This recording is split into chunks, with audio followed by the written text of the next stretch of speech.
Ang hapon sa inyong lahat. Ako si Trismundo Agos Rogelito. Ako po yung nagpapakatotoo sa nung makilala ko si Trismat Raya. Ang nararamdaman ko ay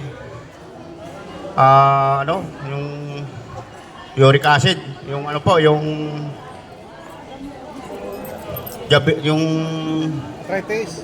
arthritis.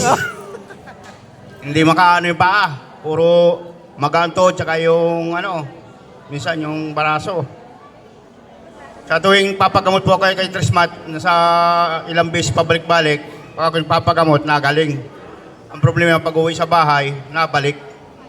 Kaya nung sinabihan niya ako na sumali sa Trismundo para mawala, kaya natagalan, pinag-aralan ko po muna.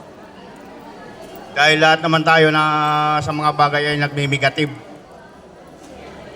Nung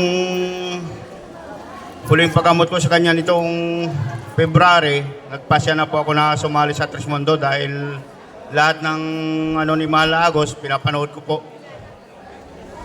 Nung ako'y mapasama na po ng February, yung ininom kong gamot, utay-utay po nawawala na hanggang sa gumaling na ako sa arthritis. Kaya ako nagpapasalamat kay Trismat Raya. Lalo tigit kay Mahal Agos dahil sa nararamdaman ko ngayon po ay wala na. Wala ang pot. Maraming salamat sa inyong lahat.